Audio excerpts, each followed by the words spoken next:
Hello दोस्तों, कैसे हैं आप सभी। स्वागत आप सभी का मेरे यूट्यूब चैनल जंगल रेमेडीज में, जहां पर हम आपको एक से एक बेहतरीन जानकारियां देते रहते हैं। तो अगर आपको सभी प्रकार की जंगली जड़ी बूटियों की जानकारी चाहिए, उनके फ़ायदे और नुकसान के बारे में जानना चाहते हैं, तो आप हमारे चैनल को सब्सक्राइब ज़रूर कीजिए।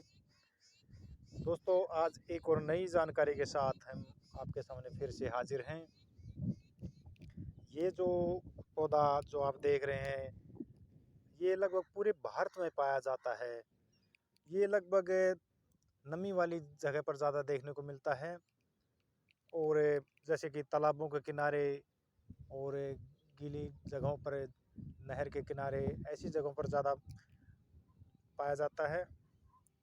हमारे भारतवर्ष में मुख्यतः बेशर्म का पौधा कहा जाता है।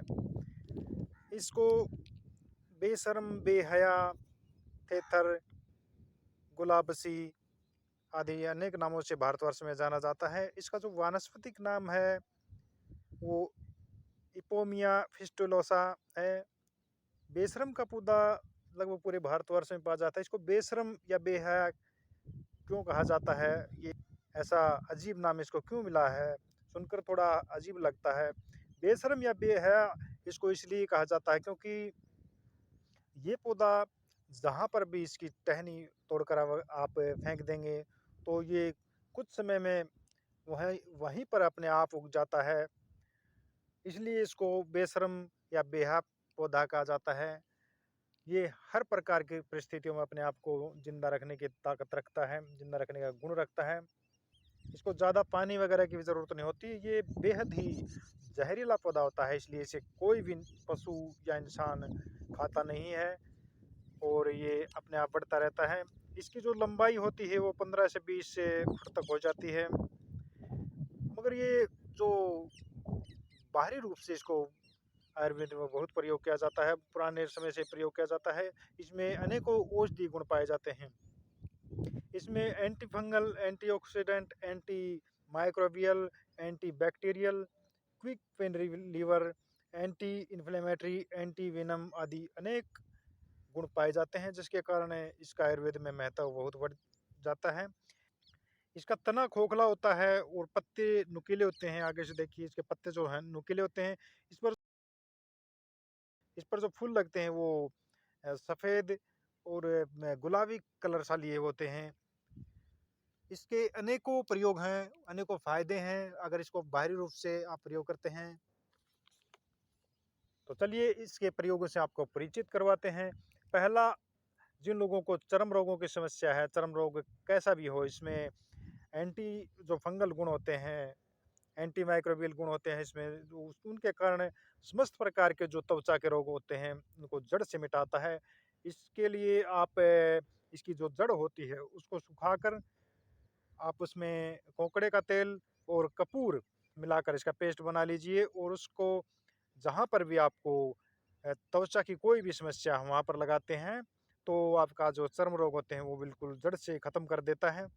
दूसरा जो आप इसका प्रयोग कर सकते हैं दोस्तों, वो घाव जिनको हो गया है, चाहे कैसा भी पुराना घाव हो, इसमें घाव को हील करने की, भरने की गजब की शक्ति होती है। इसके जो पत्ते होते हैं उनको गर्म करके उस पर तिल या सरसों या अरंडी का तेल अगर आप लगाकर घाव पर बांधते हैं, तो घाव को ये अति शीघ्र भर जाता है, अति शीघ्र उसको ठीक कर देता है। अगला जो प्रयोग आप कर सकते हैं, जिनको कई बार क्या होता है, बिच्छू या ततैया या मधुमक्खी काट लेते हैं, तो इसके पत्तों का पेस्ट बनाकर उस पर आग लगाते हैं, तो दर्द और जहर दोनों को खत्म कर देता है। अगला जो प्रयोग आप कर सकते हैं, कई बार जिनको चोट लग जाती है, हमें तो अगर हमारे पास कोई और चीज़ उपलब्ध नहीं हो, दवाई उपलब्ध नहीं हो, और हमारा जो रक्त प्रवाह वो रुक नहीं रहा हो, रक्त हमारा बह रहा हो और रुक नहीं रहा हो, तो आप उस चोट लगी जगह पर और आप इसके जो टहनी होती है उसको तोड़िए, ये पत्ते तोड़िए, और इसमें से जो रस निकलेगा, उस रस को जहाँ पर आपका चोट लगी है, खून बह रहा, रुक नहीं रहा, उस जगह पर लगा देते हैं, तो आपका जो खून बहना वो बंद हो जाता है। अगला प्रयोग, जिनको दांतों की समस्या है, दांतों की कैसी भी समस्या हो, मसूड़ों का सूजना हो या दांतों का खराब होना हो, पायरिया रोग हो, उसमें इसकी जो टहनी को तोड़कर उसके दातुन करते हैं तो आपको दांतों का कोई भी रोग हो वो स्वस्थ रोग ठीक करता है। अगला जो प्रयोग है, जिनको सूजन हो गई है उसमें भी आप इसका प्रयोग कर सकते हैं। इसमें एंटी इन्फ्लेमेटरी गुण होते हैं, तो इसके जो पत्ते होते हैं उसको गर्म करके पेस्ट बनाकर भी आप लगा सकते हैं, या पत्तों को गर्म करके अगर आप बांधते हैं तो 3-4 घंटों में ही चमत्कारिक आपको प्रयोग देखने को मिलेगा। आपकी जो सूजन है उसको ये 3-4 घंटे में ही खत्म कर देता है, कम कर देता है और दर्द भी शांत हो जाता है। अगला प्रयोग, जिनको दर्द की ही समस्या है, चाहे कितना भी पुराना दर्द हो, जोड़ों में हो, कहीं पर भी दर्द हो, आप इसकी पत्तियों को गर्म करके वहाँ पर बांधिए तो आपके दर्द को चुंबक की तरह खींच लेता है। बहुत ही चमत्कारिक पौधा है, आप प्रयोग करके देखिए, आपके दर्द को बहुत जल्दी ठीक कर देता है, चुंबक की तरह खींच लेता है।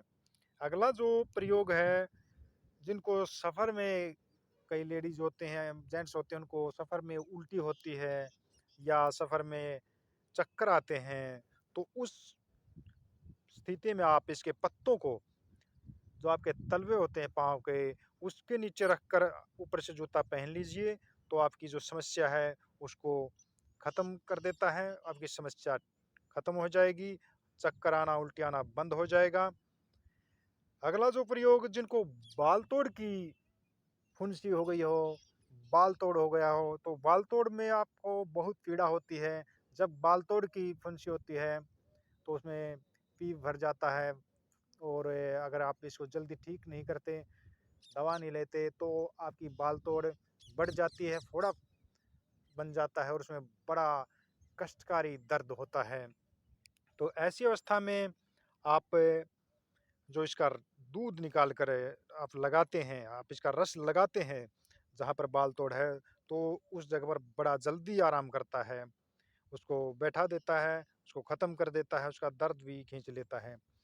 जिनको दाद खाज खुजली है, उसमें भी इसके दूध का प्रयोग करने से, दूध लगाने से, जहाँ पर दाद खाज खुजली हो वहाँ पर दूध लगाते हैं तो उसको बड़ा जल्दी ठीक करता है।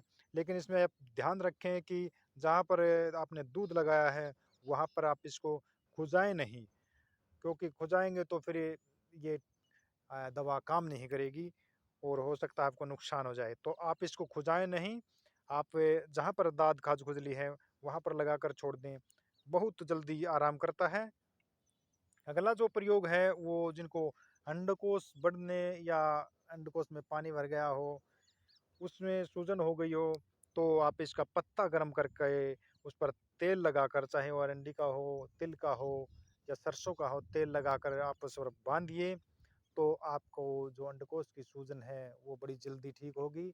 और वीडियो अगर आपको अच्छी लगी हो तो आप वीडियो को लाइक ज़रूर कीजिए और चैनल पर नए हों तो चैनल को सब्सक्राइब ज़रूर कीजिए। तो मिलते हैं किसी नेक्स्ट वीडियो में, तब तक के लिए जय हिंद, नमस्कार।